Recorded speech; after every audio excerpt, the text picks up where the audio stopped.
Seorang diplomat muda ditemukan tak bernyawa di dalam kamar indekosnya. Pintu terkunci rapat. CCTV tidak merekam siapapun keluar masuk. Tidak ada tanda-tanda perlawanan, tidak ada sidik jari, dan tubuh korban tak menunjukkan luka fisik yang mencolok, tapi nyawanya hilang. Lalu, bagaimana pembunuhan ini dilakukan? Dan siapa yang mampu membunuh tanpa meninggalkan satu pun jejak? Inilah simulasinya.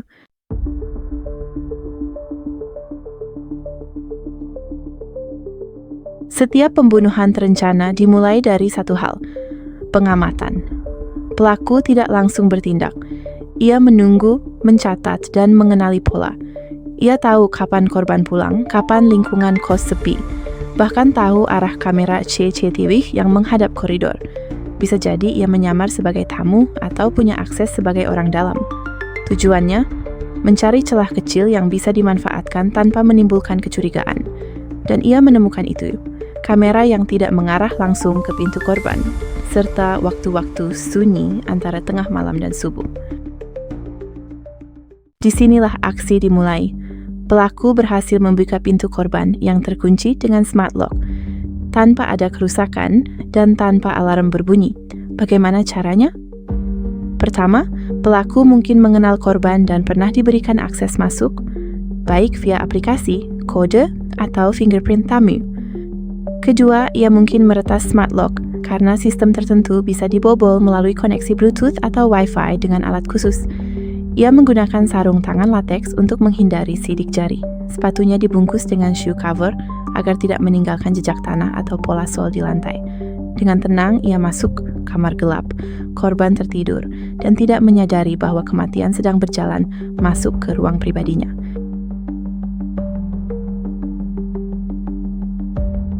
Dalam dunia forensik, pembunuhan bisa dibuktikan lewat luka, darah, atau kerusakan organ. Tapi dalam kasus ini, semua itu nihil. Korban ditemukan dalam posisi terlentang dengan lakban menutupi wajah, dari hidung hingga mulut. Tapi tak ada luka, tak ada memar, bahkan tak ada tanda perlawanan. Jadi, bagaimana nyawanya bisa hilang? Kemungkinan pertama, korban dibuat tak sadar. Sebelum dieksekusi, pelaku tahu membunuh secara fisik akan meninggalkan bekas. Maka ia memilih membuat korban tak sadar terlebih dahulu. Metode yang mungkin zat penenang dicampurkan ke makanan atau minuman. Ini hanya bisa terjadi jika pelaku kenal dekat dengan korban, atau punya akses ke kamar sebelumnya, atau tahu kebiasaan korban dalam menyimpan makanan minuman. Ketika zat itu bekerja, korban perlahan kehilangan kesadaran. Ototnya melemah, ia tertidur dalam keadaan tubuh pasrah.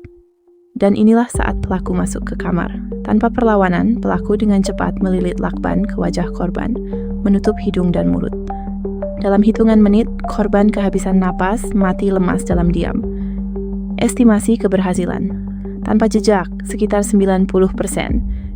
Jika racikan tepat dan waktu eksekusi pas, pelaku bisa membunuh tanpa suara, tanpa luka, tanpa meninggalkan satupun bukti fisik. Kemungkinan kedua, serangan senyap dengan zat inhalasi. Tapi bagaimana jika pelaku tak mengenal korban atau tidak sempat mencampur zat ke makanan?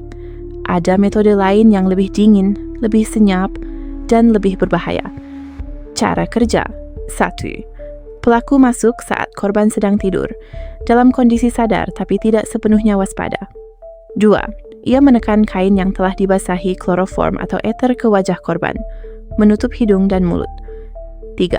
Dalam waktu 30-60 detik, korban pingsan total akibat zat tersebut. 4. Setelah korban pingsan, lakban ditempelkan ke wajahnya untuk menghentikan napas sepenuhnya. Korban meninggal karena mati lemas, tanpa luka tusuk atau cekikan. Kelemahan metode ini, zat seperti kloroform tidak bekerja instan. Korban masih bisa meronta selama 15-30 detik awal. Jika korban tidak dalam tidur dalam, refleks melawan bisa muncul. Gerakan tangan menepis kain, bekas tekanan di wajah, luka di mulut atau mata. Jika kain ditekan terlalu keras, memar bisa muncul yang akan terdeteksi dalam otopsi. Zat inhalasi bisa meninggalkan residu kimia jika tidak segera menguap. Kelebihan, Tidak perlu kenal korban, tidak bergantung pada makanan atau akses lebih awal. Bisa dilakukan oleh orang asing yang hanya masuk, bunuh, keluar. Pelaku memakai sarung tangan lateks dan mungkin pelindung wajah, agar tak ikut menghirup zat kimia itu sendiri. Dan setelah korban tidak bernyawa, jejak kimia di wajah pun mungkin diseka dengan kain bersih. Apalagi kloroform mudah menguap, jika otopsi tidak dilakukan dalam 24 jam pertama, jejak itu bisa hilang total. Estimasi keberhasilan tanpa jejak sekitar 60-70%. Jika korban terbangun dan bereaksi, meski ringan, potensi meninggalkan bekas tetap ada. Apalagi jika pelaku kurang terlatih.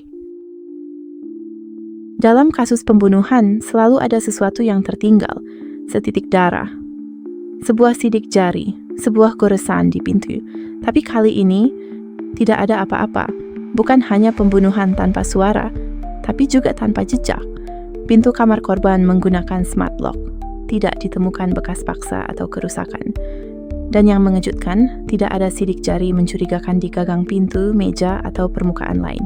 Ini hanya bisa terjadi jika pelaku menggunakan sarung tangan dan tidak menyentuh apapun di dalam kamar, atau ia begitu terlatih sehingga tahu persis bagian mana yang aman disentuh.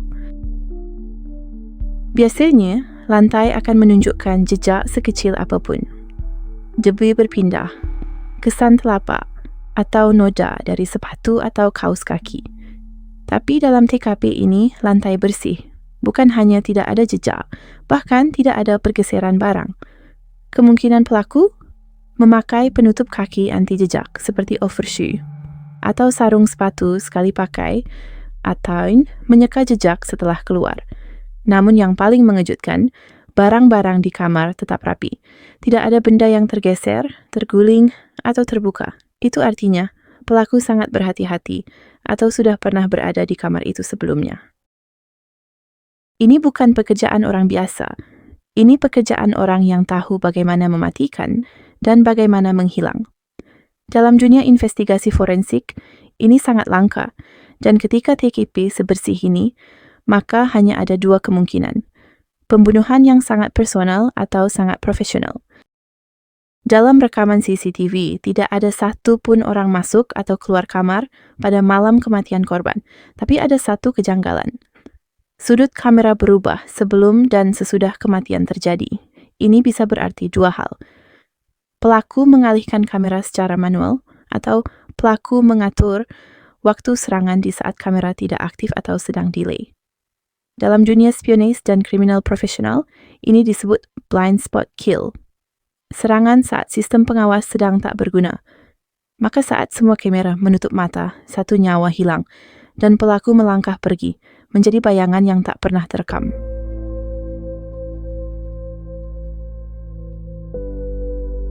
Ia bukan tokoh publik, bukan pengusaha, bukan aktivis, namun tewas di kamar Indekos dengan cara yang nyaris tanpa celah. Korban adalah seorang diplomat aktif dari Kementerian Luar Negeri. Jabatan resminya memang tidak tinggi, namun posisi seperti ini selalu menyimpan akses, informasi, dan koneksi. Maka pertanyaan pun muncul, mengapa seseorang membunuhnya? Dan siapa yang diuntungkan dari kematiannya? Kemungkinan pertama adalah motif personal. Perselisihan yang membara, atau dendam yang tak pernah padam. Jika pelaku adalah orang dekat, maka ia tahu kapan korban tidur, apa yang biasa dimakan atau diminum, dan bagaimana cara masuk tanpa mencurigakan. Dalam skenario ini, pembunuhan bisa dilandasi oleh emosi yang dalam, namun dieksekusi dengan sangat tenang. Itu jarang, tapi tidak mustahil. Masalahnya, tidak ada tanda kekerasan, tidak ada amarah. Yang ada justru kesunyian total, sebagai seolah pembunuhan ini adalah instruksi, bukan luapan emosi. Kemungkinan kedua, motif profesional atau politis. Sebagai diplomat, korban berurusan dengan dokumen luar negeri, perwakilan negara, dan laporan resmi. Ia mungkin mengetahui sesuatu yang seharusnya tidak ia lihat, atau sesuatu yang tak boleh ia bawa keluar. Di dunia diplomasi, perang informasi lebih tajam dari senjata. Dan kadang, nyawa dibungkam bukan karena siapa dia, tapi apa yang ia tahu. Tapi sampai hari ini, belum ada pernyataan resmi apakah korban sedang menangani isu sensitif atau tidak. Namun cara pembunuhan yang hampir steril, seolah menunjukkan ini bukan pekerjaan emosional. Ini pekerjaan yang ditargetkan. Sebuah kamar yang sunyi, seorang diplomat yang ditemukan tak bernyawa, dan pelaku yang tak meninggalkan jejak. Ini bukan hanya soal bagaimana korban dibunuh, tapi bagaimana tidak ada yang terdengar, tidak ada yang terlihat, dan tidak ada yang tertinggal. Kita telah membedah 2 skenario pembunuhan, pembiusan halus, dan serangan senyap dengan zat kimia. Kita juga membahas kemungkinan pelaku masuk tanpa rusak pintu, tanpa terekam kamera, tanpa menyentuh apapun. Semua teori mengarah pada satu kesimpulan. Pelaku tahu apa yang ia lakukan. Entah karena dekat dengan korban, atau karena ini memang pekerjaannya. Tapi sampai saat ini, publik belum mendapat jawaban pasti. Polisi masih menyelidiki. Kementerian belum memberi pernyataan detail. Dan keluarga hanya bisa menunggu dalam diam. Dalam dunia kejahatan, ini bukan kasus pertama yang terjadi tanpa jejak. Tapi setiap kali itu terjadi, satu pertanyaan selalu muncul kembali. Sejauh apa seseorang bisa membunuh tanpa meninggalkan satu pun bayangan? Video ini adalah simulasi, bukan tuduhan, bukan vonis, tapi sebuah latihan berpikir, menyusun teka-teki, mengolah data, dan membayangkan skenario. Jika kamu tertarik dengan konten investigasi seperti ini, bantu kami dengan like video, tulis opinimu di komentar subscribe agar tak tertinggal video investigasi berikutnya. Dan ingat, kejahatan yang sempurna bukanlah yang tanpa saksi, tapi yang membuat semua saksi berpikir bahwa tak ada kejahatan yang terjadi.